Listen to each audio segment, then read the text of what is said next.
ओम श्री सद्गुरुदेव भगवान की जय।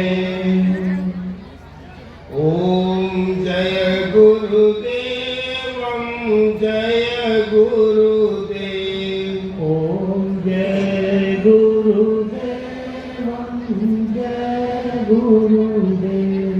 ओम असरण शरण शरण प्रभु ले।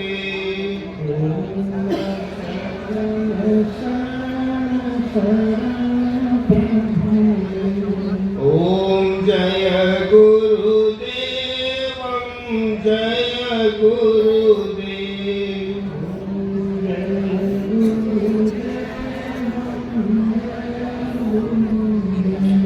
गुरु बिनु भवनिधि करहि न कोई।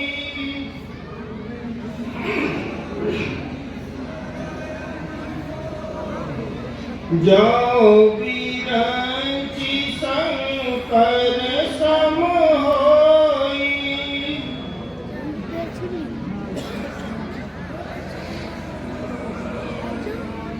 राखहि गुरु जो कोप विधाता।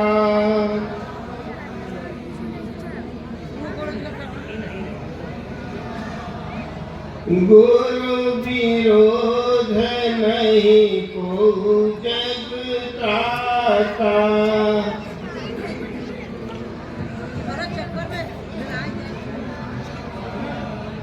गुरु के वचन प्रतीति न जेहि।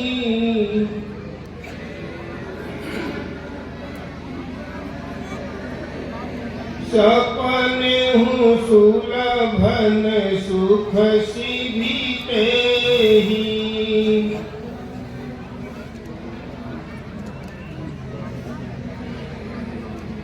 ओम जय गुरुदेव, जय गुरुदेव।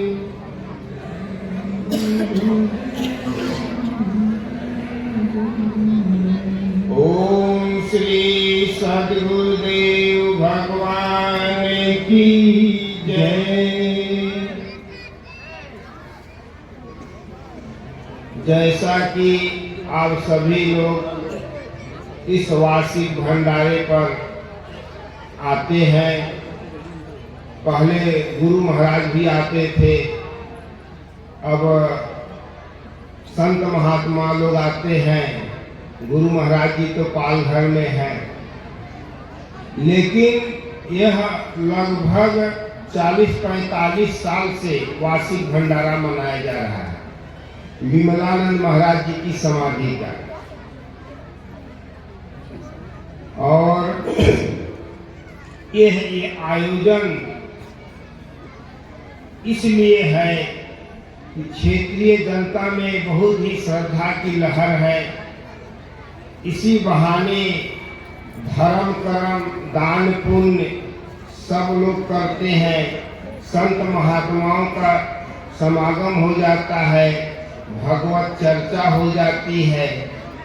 क्योंकि गृहस्थी के काम काज में साधना की जो बातें हैं धूमिल पड़ जाती हैं, इसलिए सत्संग के आयोजन और जहाँ महात्माओं का आश्रम होता है, कोई महात्मा का शरीर छूट गया तो उनके नाम की पुण्यतिथि मनाई जाती है और उसी उपलक्ष्य में एक भंडारा हो रहा है।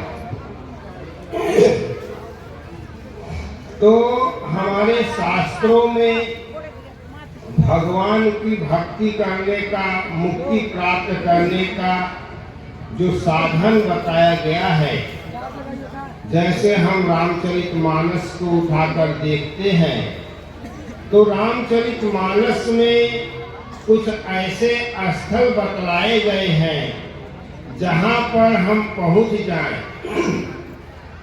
तो कुछ करने की जरूरत नहीं है, वहां पर बस जाएं तो मुक्ति मिल जाएगी। जैसे कि काशी के बारे में बताया गया कि मुक्ति जन्म महि जानि, ज्ञान खानि अघहानि कर।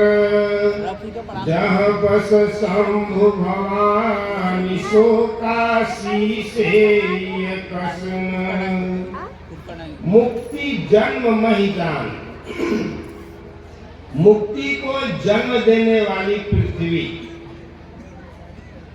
ज्ञान की खानी, पापों की राशि का नाश करने वाली है। उस काशी को क्यों न सेवन किया जाए जहां पर भगवान शिव और माता पार्वती विराजमान। हमें सबको मुक्ति चाहिए, तो मुक्ति के लिए त्याग तपस्या की जरूरत नहीं है। काशी का सेवन कीजिए, मुक्ति मिल जाएगी। इसी तरह से अवध के बारे में गोस्वामी तुलसीदास जी बताते हैं कि चार खानि जग जीव अपारा, अवध तजे तनु नहीं संसारा।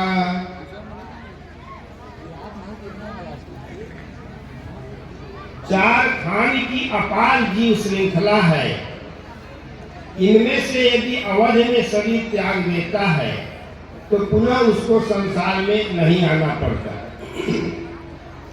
चार खानियां क्या है? अंडज, स्वेदज, उद्भिद और जरायुज।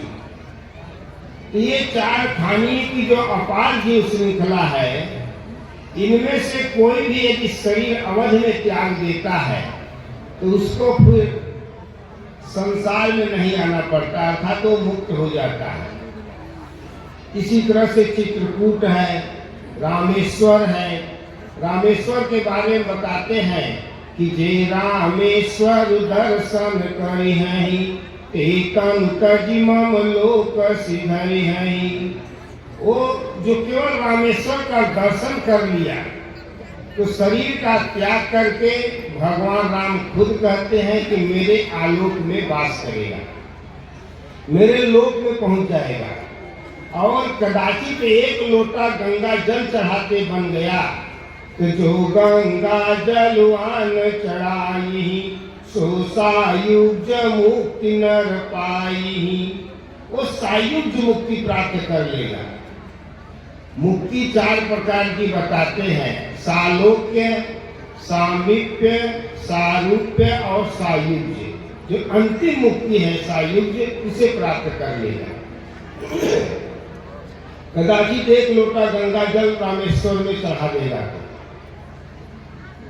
इस कथा का, इस उदाहरण को लेकर के जब दादा गुरु महाराज सती अनसुईया में विराजमान थे तो जीवनादर्श में एक प्रकरण आया है कि एक महात्मा नंगे पांव गंगोत्री से गंगा जल लेकर के काशी, प्रयाग, चित्रकूट होते हुए रामेश्वर जाते थे। तो एक साल आए, दूसरी साल भी आए, तो परमहंस महाराज जी पहचान लिए कि आप अगली साल भी आए थे। कहे हाँ गुरु महाराज, मैं इसके बाद भी आया था। 10 बार गंगोत्री से गंगा जल लेकर के नंगे पांव रामेश्वर गया हूं, ये 11वीं बार है। तो परमहंस महाराज जी कहे भटके रहो। तो महात्मा जी ने पूछा क्या महाराज मैं गलत कर रहा हूँ? कहे गलत नहीं तो और क्या, एक बार गंगा जल चढ़ाने से सायुज्य मुक्ति मिल जाती है। 10 बार गए, 11वीं बार जा रहे हैं, मुक्ति का ठिकाने नहीं। तो अर्थ बताए। तो इन स्थलों को लेकर के जैसे अयोध्या का है, एक बार 2001 में हम गंगा के किनारे भ्रमण में थे। एक महात्मा की कुटिया में रुके थे, ये जनवरी का महीना था। एक भगत एक अखबार लेकर के आया। इसी रामचरितमानस की चौपाई उसमें लिखी हुई थी कि जो अयोध्या में शरीर त्याग देगा उसको पुनः शरीर नहीं धारण करना पड़ेगा। इस चौपाई इतिहास है, लेकिन जहाँ तक रामचरितमानस की बात है, अयोध्या में बसने से, अयोध्या में जन्म लेने से जो शरीरों का आवागमन मुक्ति मिल जाती है, एक वो और अवध कुछ दूसरा शिवम के है। भेज के मंगा लो अंदर से, वो अंदर अवध है वहीं रखे लगाई, चार्ज में निकाल के ले आ देगा, वो उससे बोलो ले आ देगा। बैटरी, हाँ, उससे बोलो ले आ देगा। निकॉन की ना? सकल सुमंगल मूल।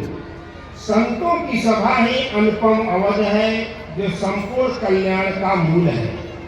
जब संत की सभा में हम जाएंगे तो वहाँ हमें राजनीति की चर्चा नहीं मिलेगी, कूटनीति भेद नीति की चर्चा नहीं मिलेगी, वहाँ पर हमें भगवान की चर्चा मिलेगी। सत्य क्या है, उसकी हम कैसे संगति करें, आत्मचिंतन का राह मिलता है। इसलिए बताया कि संत ही अवध स्वरूप है। संत सभा अनुपम अवध। जब संत की सभा में हम प्रवेश करते हैं तो वहां से हमें आत्मचिंतन का राह मिलता है। इसलिए बताया कि जब भी अवतार होता है तो अवध में होता है, भूखंडों में नहीं होता, नश्वर पिंड रूप में नहीं होता। आत्मा ही अवध है।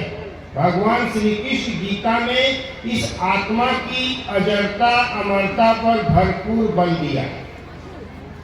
इसको बताया भगवान श्री कृष्ण ने कि नैनम छिंदन्ति शस्त्राणि नैनम दहति पावकः न चैनम क्लेदियं त्यापो न शोक्यति मारुतः। अर्जुन, इस आत्मा को अग्नि जला नहीं सकता, जल गीला नहीं कर सकता, आकाश अपने में विलय नहीं कर सकता, पृथ्वी अपने में समाहित नहीं कर सकती, वायु इसको सुखा नहीं सकता। अछेद्योयम अदाह्योयम अक्लेद्यो अशोष्य च नित्यः सर्वगतः स्थाणुः अचलोयम सनातनः। इसे शस्त्र छेद नहीं सकता, अग्नि जला नहीं सकती, ये नित्य है, शाश्वत है, सनातन है, पुरातन है। न जायते मृते वा कदाचिन नायम भूत्वा भविता वा न भूयः अजो नित्यः शाश्वतोयम पुराणो न हन्यते हन्यमाने शरीरे। यह आत्मा न किसी काल में जन्मता है, न मरता है, न आत्मा होकर के हमें कुछ होने वाला है। ये शाश्वत है, सनातन है, पुरातन है। शरीर के नाश होने पर भी इसका नाश नहीं होता। न हन्यते हन्यमाने शरीरे। इतनी आत्मा की अजरता अमरता के होते हुए बारंबार गर्भवास की योनियों का भ्रमण जो है, यही इस शरीरों की नश्वरता में आना, गर्भवास की योनि में आना, यही बड़ी बड़ी दैन्यता का कारण है। तो इससे छूटने के लिए, गर्भवास की आत्माओं से, शरीरों की श्रृंखला से छूटने के लिए हमें भजन करना पड़ता है। भजन के लिए संत महापुरुष की शरण लेना पड़ता है। तो वहां से हमें आत्मिक चिंतन का मार्ग मिलता है। तो आत्मा ही अवध है। आत्मिक चिंतन के परिवेश में ही भगवान का आविर्भाव होता है। इसलिए बताया कि जब भी अवतार होता है तो अवध में होता है, दशरथ के घर होता है। 10 इंद्रियों का दमन ही दशरथ है। जब तक हम इन दमन के इंद्रियों के संयम के क्षेत्र में कदम नहीं रखते, तब तक हमें दशानन रहते हैं। आनंद माने मुंह होता है। 10 इंद्रियां अपनी अपनी मुख खोल करके वासनाओं की ओर जब दौड़ती हैं तो हमें दशानन कहलाते हैं। और इंद्रियों का संयम करके जब आत्मा के चिंतन में लगते हैं तो हमें दशरथ कहलाते हैं। और दशरथ के घर भक्ति रूपी कौशल्या के गोद में विज्ञान रूपी राम का प्रादुर्भाव होता है। इसलिए विनय पत्रिका में गोस्वामी तुलसीदास जी कहते हैं कि ज्ञान अवधेश गृह गेहनी भक्ति शुभ तत्र अवतार भूभार हरता। ज्ञान रूपी दशरथ के घर भक्ति रूपी कौशल्या के गोद में भगवान का प्रादुर्भाव होता है। तो अवतार अवध में होता है, अर्थात आत्मा के आत्मिक चिंतन के परिवेश में होता है। जब हम आत्मिक चिंतन में लगते हैं तो इंद्रियों का संयम जरूरी है। संयम वो कसौटी है जिसमें आत्मा का दिग्दर्शन होता है। यह है अवतार का प्रकरण। और दूसरी बात, जब भगवान राम रावण पर विजय प्राप्त करके आए तो अयोध्या वासियों को, लंका वासियों, विभीषण को, सबको समझाते हुए बताते हैं कि सुन कपीस अंगद लंकेशा, पावन पुरी रुचिर यह देशा, यद्यपि सब वैकुंठ बखाना, वेद पुराण विदित जग जाना, अवधपुरी सम प्रिय नहीं सोरू, यह प्रसंग जाने को। हालांकि वेद पुराणों में वैकुंठ की भूल भूल प्रशंसा की गई है, लेकिन वह मुझे अवध के समान प्यारा नहीं है। यहाँ अवध वैकुंठ से भी बढ़ करके है।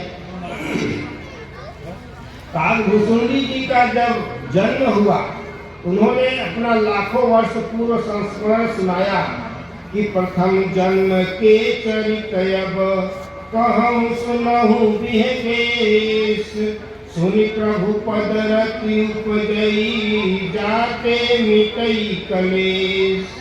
हे गरुड़ जी, मैं प्रथम जन्म का स्मरण सुना रहा हूँ, जिनको सुनने से भगवान के चरणों में प्रेम होता है और सभी क्लेश मिट जाते हैं। तेहि कर युग कौशलपुर जाई, जनमत भयउ शूद्र तनु पाई। उस कलयुग में मैं कौशलपुर अर्थात अयोध्या गया। अयोध्या में शूद्र के तन में हमारा जन्म हुआ। जब भी अवतार भक्त काकभूषुंडी जी कहते हैं कि शूद्र के तन में हुआ, प्रथम जन्म, इसका मतलब कि भगवान से ये जो जुड़ा हुआ था उससे छूट करके अलग हो गए। तो वही जन्म सराहनीय है जिसका पुनर्जन्म न हो, वही मृत्यु सराहनीय है जिसको पुनः मृत्यु न हो। ये शंकराचार्य जी ने कहा। ये प्रथम जन्म क्या है? गीता में भगवान श्री कृष्ण कहते हैं कि प्रकृति पुरुषम चैव विद्या अनादि उभावती, विकारांश गुणांश विद्या प्रकृति संभवा। ये प्रकृति और पुरुष दोनों को अनादि जान, ये अनादि है। संपूर्ण विकार त्रिगुणमय प्रकृति से उत्पन्न हुआ जाए, और पुरुष कहाँ खड़ा है? पुरुष जीवात्मा इस प्रकृति के बीच में खड़ा है। पुरुष प्रकृतिस्थो ही भुंगते प्रकृति ज्ञान गुणान, कारण गुण संगोष्य सर्वसद्योगी जन्म से।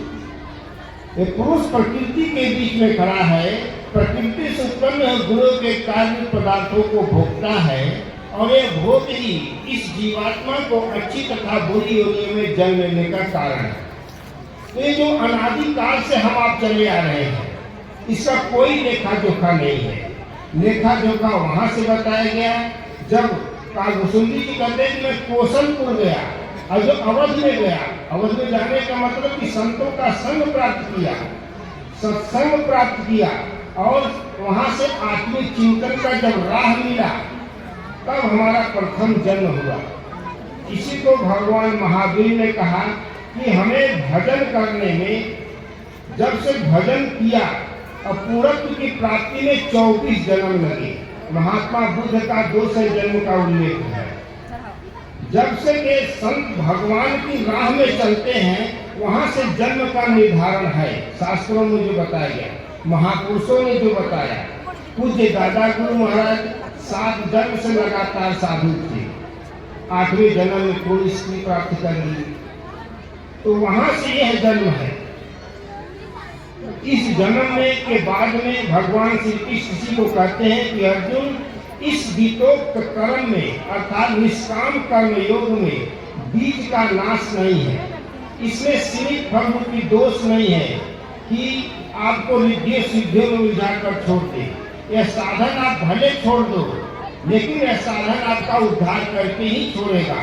स्वल्पम अपस्य धर्मस्य त्रायते महतो भयात्। इस गीतोक्त साधन का स्वल्प अभ्यास भी महान जन्म मृत्यु के भय से उद्धार करने वाला होता है। इसलिए यह है प्रथम जन्म। जब हम संत की शरण में गए, उनका उपदेश सुना, आचरण में लगे, आचरण के साथ साथ कुछ अनुभूति मिलने लगी गुरु महाराज की कृपा से, यह है जागृति। वास्तव में भगवान की जागृति ही जन्म है। तो उस अवस्था में हमारा अनुभव धूमिल रहता है। तो काकभूषुंडी जी कहते हैं कि कलयुग का दबाव रहता है, और अवध में गया तो किस तन में? ब्राह्मण नहीं बने, शूद्र के तन में गए। तो शुभ का द्रवित होना यह शुद्ध है। और जगह पर आया है कि परमात्मा के पावन चरणों से शुद्ध का प्रादुर्भाव हुआ। जब हम भगवान के चरणों में लगे, नाम जपने लगे, संयम साधने लगे, तब जाके आत्मा की जागृति होती है। यही जन्म है। तो इसी का धीरे समय समय वैश्य, क्षत्रिय और ब्राह्मण ये विकास है। काभुसुंडी का उदाहरण देखने में पूरा समझ में आ जाएगा। तो इस तरह से आगे बताया कि यह अवध वैकुंठ से बढ़ करके, कुंठ कहते हैं कोने को, कुंठ कहते हैं किनारे को, एक सीमित दायरे को। साधक लोग भजन करते हैं 2 घंटा, 4 घंटा, 8 घंटा, एक सीमित दायरा है। लेकिन यही भजन साधना करते करते एक ऐसी अवस्था आ जाए, अनवरत होने लगे, इसी को बेहद वैकुंठ अनहद की संज्ञा दी हमारे महापुरुषों ने। जागत में सुमिरन करे, सोवत में लवलाय, सूरत डोर लागी रहे, तार टूट ना जाए। अनवरत अब विचारी भक्ति जिसको गीता में कहा गया कि तार न टूटे, यह है वैकुंठ की अवस्था। ये हालांकि बहुत ही वेद शास्त्रों में इसकी भूल भूल प्रशंसा की गई है, लेकिन इसके द्वारा हम खोज रहे हैं भगवान को। तो और भगवान राम कहते हैं कि वैकुंठ अवध वैकुंठ से बढ़ करके। वास्तव में अवध की 2 सीमाएं हैं। आत्मा का दर्शन, स्पर्श, स्थिति मिल जाना, ये अवध की पराकाष्ठा है। रावण मर गया, मोह सकल व्याधिन कर मूला, तिनके कुनी बुझे को सूला। मोह संपूर्ण व्याधियों का मूल है। मोह 10 मौली तक भ्रांत अहंकार, पाकाल जीव काम विश्रामहारी। मोह ही का सालन है। जब यह मिट गया, प्रकृति पुरुषोत्तम में विलीन हो गई। ईशावास स्वयं सर्वम यत्किंचित जगत्याम जगत ईश्वरी में दृष्टि आ गई। उस अवस्था में आत्मा का दर्शन, प्रवेश और स्थिति मिल जाता है। उस अवस्था के साधक को इस 4 खानियों की इंद्र पिंड, अंडर पिंड, स्वेदज और उदरी, इन 4 खानियों में नहीं आना पड़ता, वो स्वरूप में स्थित हो जाता है। परमहंस महाराज जी कहे हम मरिहो ना। अत्रि महाराज आज भी विद्यमान है। जब आगरा में चले गए तो स्वप्न में आकर के बोले, रे चलो चलो अंशिया चलो, शरीरिया की इतना चिंता करी हो तो भजन कौन करेगा? महाराज जी कहे, अरे महाराज जी आप आने का कष्ट क्यों किए? किसी को बोल देते मैं चला आता। कहे वहाँ है कौन? एक मैं और दूसरे आप चले आए तो हमको आना ही पड़ा। कहे हो लाखों वर्ष पूर्व अच्छे अच्छे सिद्ध महात्मा हुए, लेकिन अत्रि महाराज कहते वहाँ है कौन? एक मैं और एक आप। परमहंस महाराज जी जब बैठे तो सोचे कि इस क्षेत्र में कौन कौन अच्छे महात्मा हैं। हजारों महात्मा हैं, हजारों कुटियाएं हैं महात्माओं की। तो भगवान ने बताया कि सजे सजाए हाथी पर हमारा बुलावा हुआ। सजे सजाए हाथी पर हम आए, उतर करके ऊंचे आसन पर बैठा दिए गए। उसके बाद में पीली कोठी के अखंडानंद, एक और महात्मा जी और ऐसे 2-3 महात्माओं का बुलावा हुआ और हमसे नीचे आसन पर एक जमीन पर बिछा के बैठ गए। भगवान ने बताया कि पूरे चित्रकूट में यही संत है। कहे हो हमारा स्तर सबसे ऊंचा है। तो इस तरह से भगवान मुक्ति का सर्टिफिकेट, साधुता का सर्टिफिकेट भगवान खुद देते हैं। भगवान राम कहते हैं कि जननी जनक बंधु सुख दारा, तन धन भवन सुहृद परिवारा। सबके ममता ताग बटोरी, मम पद नहीं बांध पर डोरी। तजी मद मोह कपट छल नाना, सपदि करऊं ते ही साधु समाना। जननी माने माता, जनक माने पिता, सुहृद प्रिय परिवार, परम हितैषी। जहाँ तक जगत में स्नेह है, लगाव है, उन सब लगाव को समेट करके मेरे चरणों में बांध देता है, मद मोह का त्याग कर देता है, उसको मैं साधु के समानांतर ईश्वरी प्रदान कर देता हूँ, अर्थात साधु बना देता हूँ। तो साधु बना नहीं जाता बल्कि साधना की जाती है। यह सर्टिफिकेट भगवान खुद देते हैं मुक्ति की, साधु बनाने, साधुता की। इसलिए अवध की दो सीमाएं, एक न्यूनतम सीमा जो हम महापुरुष की शरण जाते हैं, साधना समझ के साधन में लगते हैं, गुरु महाराज की कृपा से आत्मा जागृत हो गई, निर्देशन मिलने लगा, अंग स्पंदन होने लगा। यह है अवध की प्रवेशिका। और उन्हीं के निर्देशन में चलते चलते दर्शन प्रवेश स्थिति मिल गई। यह है पराकाष्ठा। इसलिए हम सभी को चाहिए आत्मा का चिंतन के लिए समय दें। एक घड़ी आधी घड़ी, आधी में पुनियाद, तुलसी संगत साधु की हरे कोटि अपराध। बोलिए श्री सद्गुरुदेव भगवान